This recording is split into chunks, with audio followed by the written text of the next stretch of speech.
Students, let's begin the exercise of chapter around the world.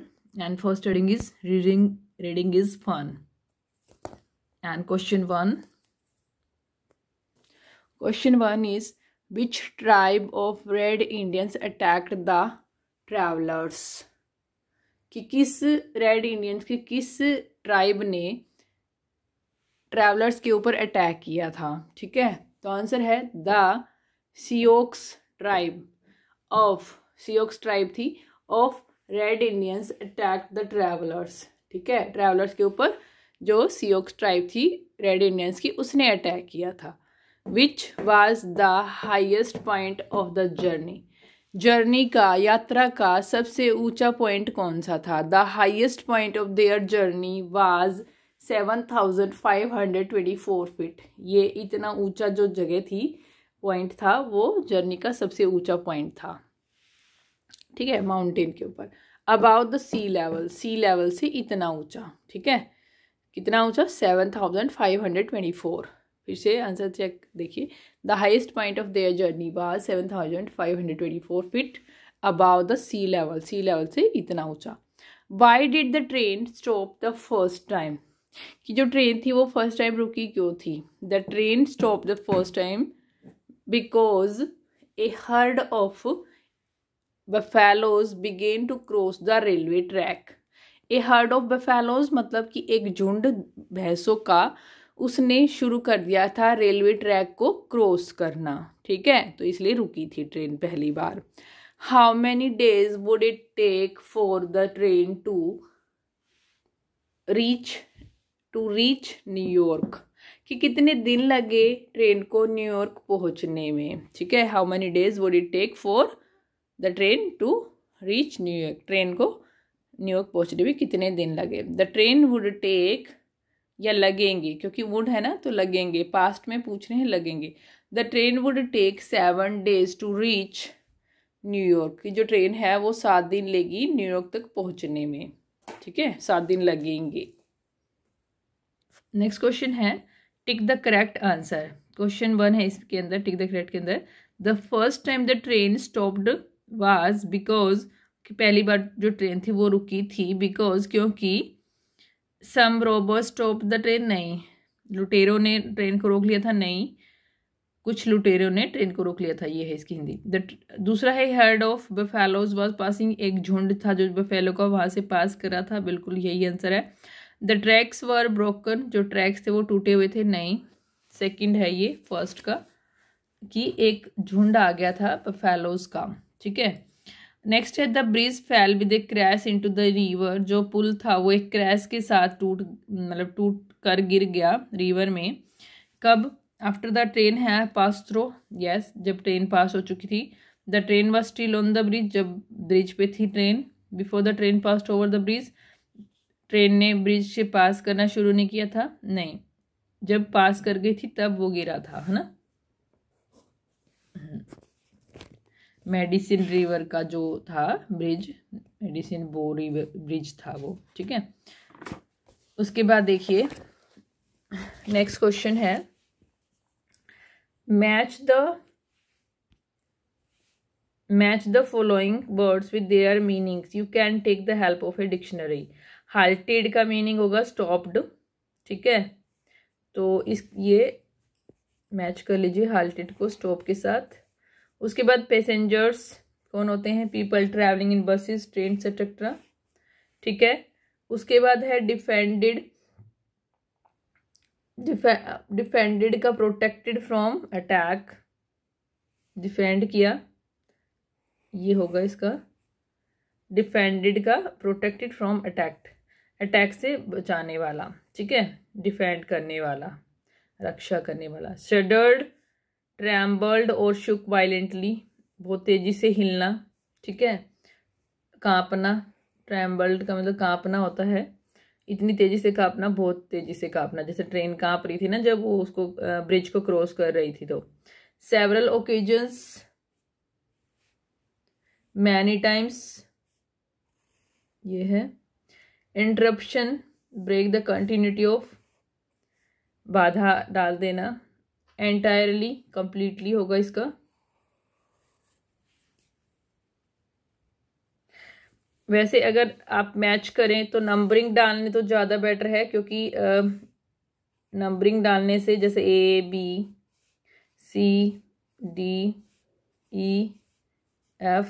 और G, फिर जब आप मैच करें तो ऐसे लाइन लगा के मैच ना करें, बल्कि जैसे हाल्टेड ए है तो इसका आंसर ये है तो इसके पीछे ए लिख दें, स्टॉप्ड, ठीक है। फिर पैसेंजर्स वाला ये है तो इसके पीछे बी लिख दें, डिफेंडेड वाला ये है तो इसके पीछे सी लिख दें, और सडर्ड का डिफेंडेड का तो ये था ना प्रोटेक्टेड, सी ये था डिफेंडेड प्रोटेक्टेड वाला, ये डी है, ठीक है। उसकी शेडर्ड का ये है several occasions many time, E. Interruption break the continuity of, F. Entirely completely, G. अगर आप ऐसे लिखेंगे तो ज़्यादा क्लीन रहता है, ये फिर नहीं होते हैं ऐसे लाइनें, और पता भी नहीं चलता लाइनों में कई बार कि कौन सी लाइन कहाँ जा रही है, तो ऐसे नंबरिंग डालना सबसे बेस्ट होता है। उसके बाद देखिए word building. Read the following sentences. The train streamed forward at full speed. The train headed for the steep mountains. Find 5 more such words from the lesson. देखो पहले का क्या मीनिंग है, the train steamed forward at full speed, जो train है वो मतलब अपनी फुल स्पीड से आगे की तरफ बढ़ रही थी, क्रॉस कर रही थी, ठीक है। The train headed for the steep mountains, जो ट्रेन है उसने जो बिल्कुल खड़े माउंटेन्स है ना, मतलब खड़े पहाड़ हैं, उनकी तरफ अपना सिर कर लिया, मतलब उनकी तरफ बढ़ गई। यहाँ पे बढ़ना है, हेडेड का मतलब बढ़ना, आगे की तरफ बढ़ी, ठीक है। और यहाँ पे स्टीम्ड का मतलब पास्ट, मतलब बहुत तेजी से पास की। तो इसका आंसर देखिए, क्योंकि ये देखो सेकंड फॉर्म हमें दी है, स्टीम्ड, हेडेड, इसी तरह के वर्ड्स हैं, क्रॉस्ड, चार्ज्ड, पास्ड, रिवर्स्ड, श्रेक्ड, ये वाले वर्ड्स चैप्टर में आए हैं, ठीक है। क्रॉस किया, चार्ज मतलब आगे की तरफ बढ़ी, वही पास्ट गुजरी, रिवर्स पीछे की तरफ लिया, श्रेक्ड चीखी। तो इस तरह के ये वर्ड्स लेसन में आए हैं 5, क्रॉस्ड, चार्ज्ड, पास्ट, रिवर्स्ड और श्रेक्ड। रिवर्स का मतलब सबको पता होगा, पीछे की तरफ लेना। श्रेक्ड SHRIEKED, श्रेक्ड मतलब चीखी, मतलब तेज आवाज की ट्रेन ने। अब देखिए from the text find 3 more describing words like the ones given below in the example. Describing words कौन से होते हैं, जो नाउन की विशेषता बताते हैं, ठीक है, कि एडजेक्टिव जो होते हैं, ठीक है। हम पढ़ चुके हैं डिस्क्राइबिंग वर्ड्स, जिनको हम एडजेक्टिव कहते हैं, विशेषण जो विशेषता बताते हैं, ऐसे शब्द। जैसे यहाँ पे देखिए स्टीप माउंटेन स्लोप्स, कि बिल्कुल खड़ी पहाड़ी की गहराइयाँ, ठीक है, मतलब स्लोप्स मतलब खड़ी हैं बिल्कुल, और डीप कैनियंस मतलब गहरी खाइयाँ, ठीक है। एकदम से तिरछे खड़े माउंटेन्स हैं ये, ठीक है। उसके बाद देखिए हेयर रेजिंग कर्व्स, रोंगटे खड़े देने वाले जो मोड़ हैं वो। तो ये हैं स्टीप का मतलब बिल्कुल खड़ी ढलाने हैं, जो पहाड़ों की ढलान, स्लोप्स का मतलब ढलाने होती हैं। और अब इसके अंदर हमें क्या करना है, और लिखने हैं डिस्क्राइबिंग वर्ड्स, जैसे क्या, श्रिल, श्रिल विशल, श्रिल मतलब बहुत तीखी, SHRILL, श्रिल विशल, WHISTLE, बहुत तीखी तेज आवाज़, सीटी की, ठीक है, विशल मतलब सीटी। उसके बाद मैक्सिमम स्पीड, ये वर्ड आया है, मैक्सिमम स्पीड मतलब उसने अपनी मैक्सिमम स्पीड से ब्रिज को क्रॉस किया था ना। और उसके बाद रेगिंग वाटर्स, रेगिंग वाटर मतलब बहुत ही तेज स्पीड में जो पानी बह रहा हो, ठीक है। वायलेंटली मतलब बहुत तेज स्पीड में, ठीक है। उसके बाद देखिए find the opposites of the following words from the text. Minimum speed का मैक्सिमम स्पीड, मिनिमम मतलब कम से कम स्पीड होती है, मैक्सिमम ज़्यादा से ज़्यादा स्पीड, ठीक है। मूव्ड फॉरवर्ड मतलब आगे की तरफ बढ़ना, तो इसका क्या होगा, रिवर्स्ड, पीछे की तरफ लेना ट्रेन को, ठीक है। उसके बाद डिसअपीयर्ड का क्या होगा, डिसअपीयर्ड का मतलब होता है कि दिखाई न देना, गायब हो जाना, तो इसका क्या होगा, appeared.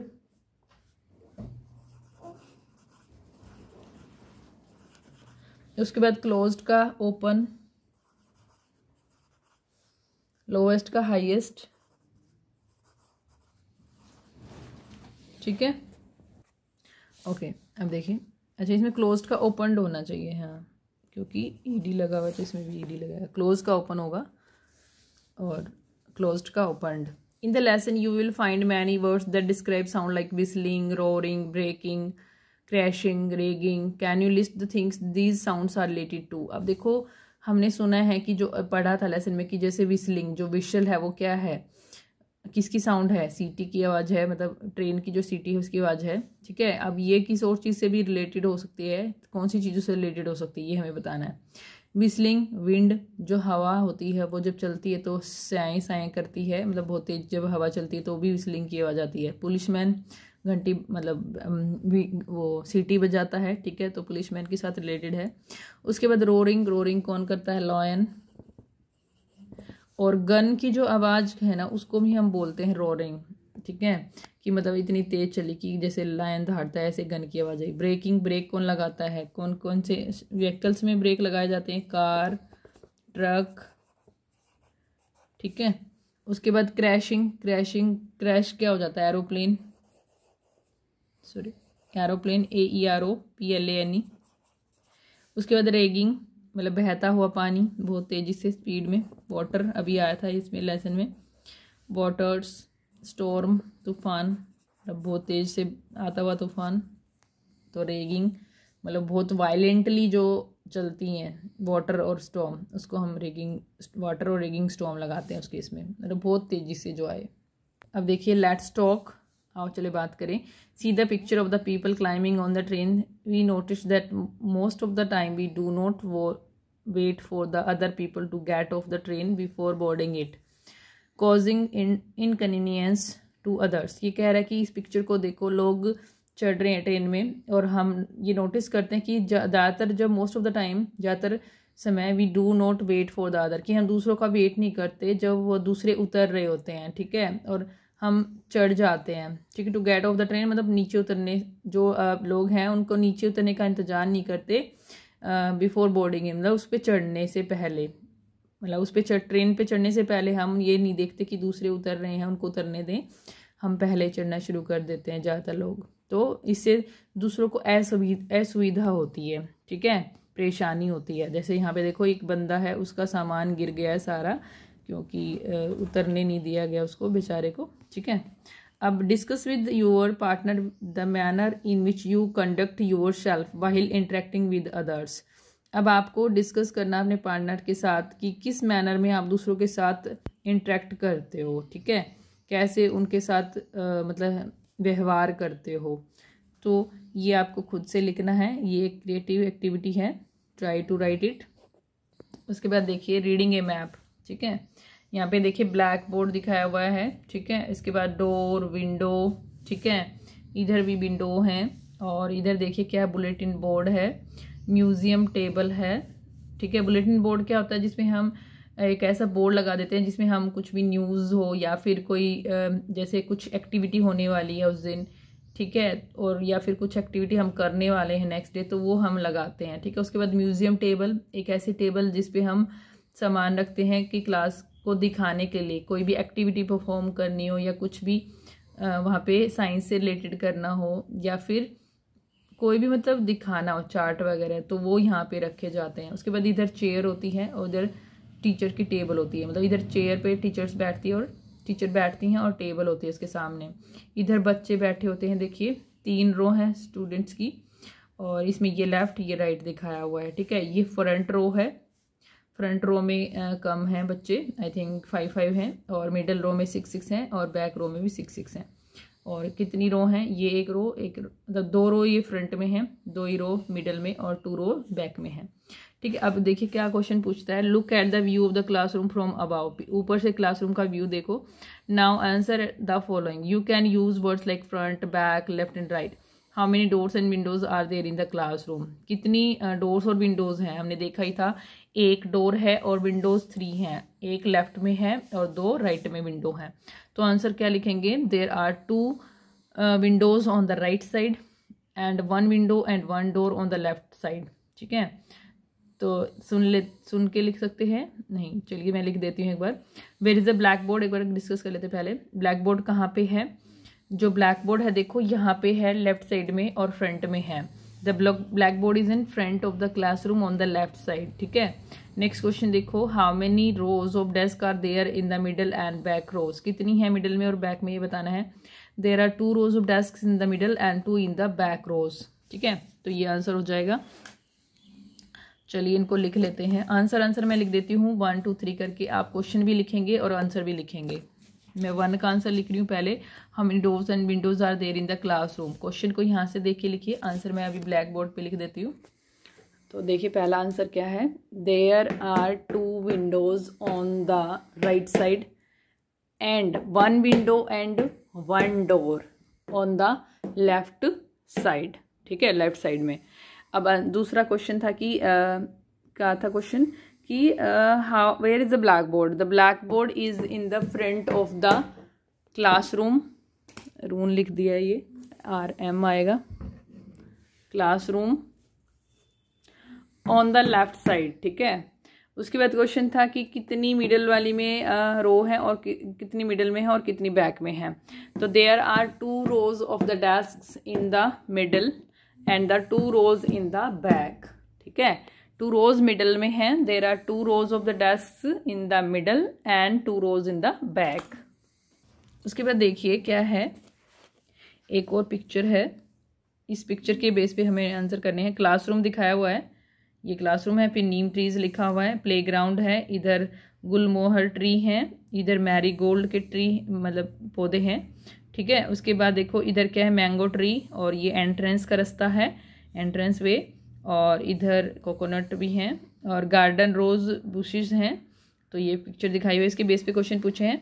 There are dash trees between the classroom and the playground. Classroom और प्लेग्राउंड के बीच में कौन से ट्री हैं, नीम ट्री है, तो नीम लिख देंगे यहाँ पे हम, ट्रीज तो ऑलरेडी लिखा हुआ है। The dash trees line the passage from the entrance. अब देखो एंट्रेंस पे रास्ते में कौन से हैं, मैंगो ट्रीज है ना, the mango trees line the passage, कि जो रास्ता है उसको मैंगो ट्री वो कर रहे हैं, मतलब वो लगे हुए हैं, लाइन है वहाँ पे उनकी, मैंगो लिखना है यहाँ पे, मैंगो ट्रीज।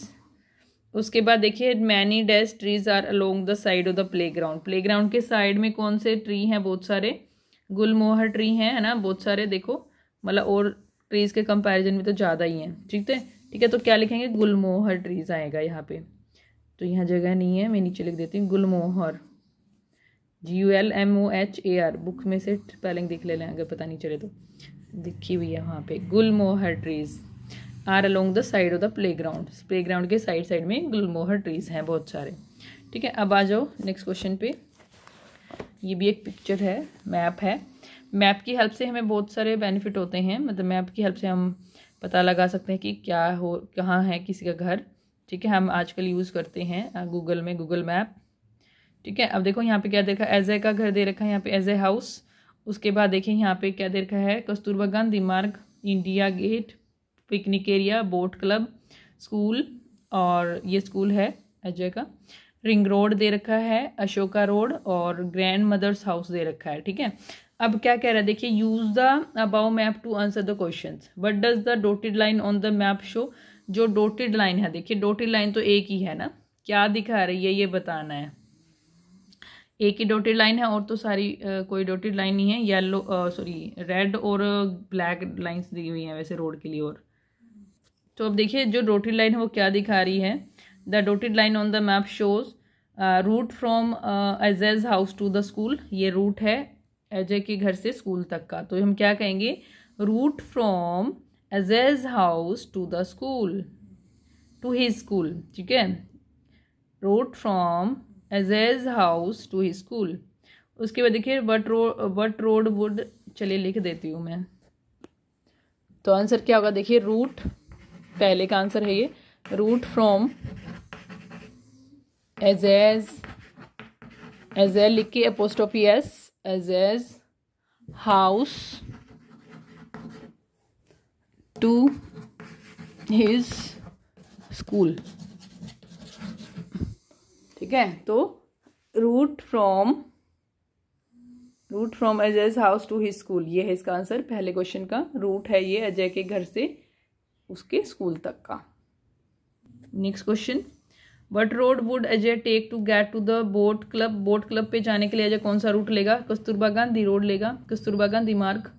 ठीक है, तो इसका आंसर क्या है, कस्तूरबा गांधी मार्ग।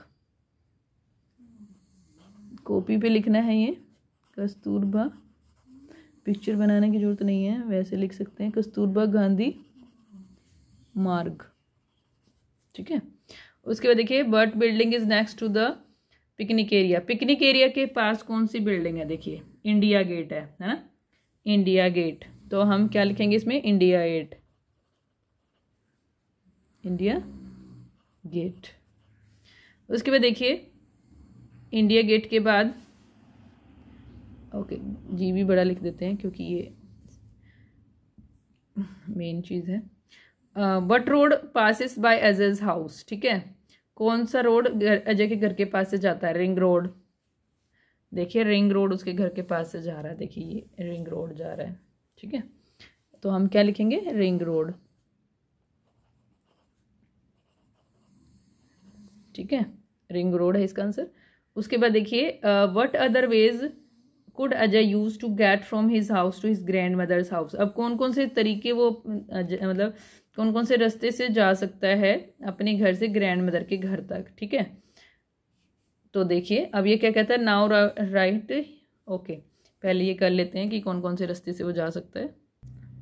देखिए अब इसकी दादी के घर तक जाने के दो तरीके हैं, यहाँ पे दो तरीके से वो जा सकता है। एक तो यहाँ से अशोका रोड से वो जा सकता है, एक कस्तूरबा गांधी रोड से होते हुए बोट क्लब के पास से पिकनिक एरिया को क्रॉस करते हुए फिर इधर से जा सकता है। ठीक है, ये दो तरीके हैं, और स्कूल तो बंद, यहाँ पे रास्ता दिखा नहीं रखा इन्होंने, यही दो तरीके दिखा रखे हैं। तो दो तरीके हमें मेंशन करने हैं ये। ओके, ये क्वेश्चन खुद लिखने के लिए ट्राई करना कि कौन कौन से रास्तों से वो कैसे कैसे जाएगा, और अगली क्लास में मैं लिखवाऊंगी इसका आंसर। ठीक है, that's all for today's class, have a nice day.